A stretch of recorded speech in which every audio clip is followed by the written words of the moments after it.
I knew that Kent Council has a significant amount of debt, although I have found out that it's not as bad as... They lied about Kent's roads. Linden Kemkaran just exposed the truth. You've been driving on potholes, swerving around cones, sitting in endless traffic. And all this time they told you it was being fixed, that there was a plan, that your tax money was working. But now, one voice has pulled the curtain back on the entire Kent Road scandal. Linden Kemkaran, former councillor, media voice, and now whistleblower of the year, has just dropped a truth bomb that's left Kent Council scrambling for answers. And what she's revealed. Let's just say, they didn't tell you the whole story. It all came crashing down during a live broadcast last night. Kemkaran, known for her outspoken commentary and no-nonsense takes, laid out what she called the real reason Kent's roads are in the worst state they've been in decades. She wasn't speculating. She had paperwork, timelines, official council statements. She began with this. For years, Kent residents have been told that road repairs are under control. But behind the scenes, it's been chaos, money redirected, contractors mismanaged, and priorities skewed beyond belief. Her breakdown showed that while residents were told road repairs were delayed due to weather or contractor shortages, the real reason, a reallocation of funds away from core infrastructure and into what Kemkaran calls politically cosmetic projects.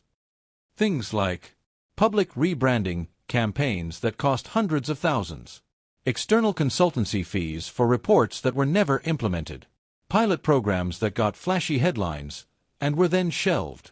Meanwhile, roads crumbled. Kemkaran pulled up a striking figure. In the last fiscal year, only 28% of the allocated road maintenance budget was actually spent on road repairs. The rest, redirected. One contract meant to resurface a major Kent corridor was delayed 4 times, not because of weather, but because the council had not finalized the budget release. And all the while, residents were told it was progressing on schedule. Social media erupted within minutes. One resident wrote, "I've burst 2 tires this year thanks to our so-called maintained roads. Now I find out the money went to PR consultants? Unbelievable."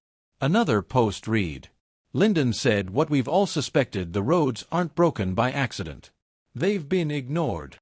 Even councillors from outside Kent weighed in. A Labour rep from nearby Medway said, "If this is happening in Kent, I guarantee it's happening elsewhere. This could trigger a regional audit." So far, radio silence. Not a single official has stepped forward to deny, explain, or even acknowledge the revelations. That silence is only adding fuel to the fire. Multiple local media outlets have requested interviews, no replies. FOI, Freedom of Information requests have been submitted. Petitions for an independent review of Kent highways are gaining traction by the hour. And Kemkaran, she's not backing down. "They can ignore me all they like," she said this morning. "But they can't ignore everyone once the public wakes up." Kent has long battled a reputation for deteriorating roads.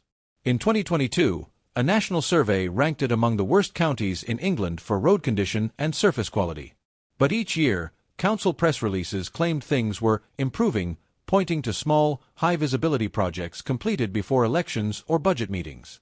Kemkaran now claims those projects were part of a media-first strategy: repair a few headline spots, snap photos, write press releases, and leave the rest untouched. One former Highways team member, speaking anonymously, told a local paper, "We've been told to focus work near schools or council buildings, places where councillors will be seen. Meanwhile, some rural roads haven't been touched in over 10 years. He added, "It's not that we didn't want to fix them. It's that the funds or approvals just weren't there anymore." Kent's local economy is taking the hit. Delivery delays. Commuter rage. Insurance claims up. Small business owner Amy Rowland, who runs a florist in Maidstone, said, "Customers literally can't get to us some days. The road outside our shop is like a crater field. And the council keeps saying, we're working on it. When? 2030. Kemkaran is calling for a full audit of council spending on infrastructure over the past 5 years.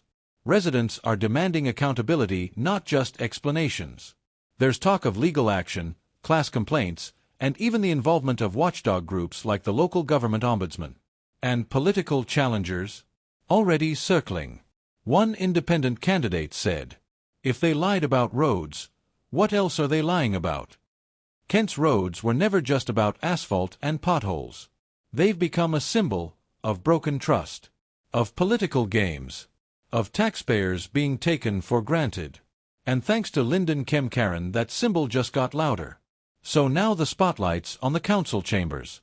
People are watching, waiting, and asking one chilling question. If this is the truth about the roads, what haven't they told us yet? Stay tuned, because this isn't the end.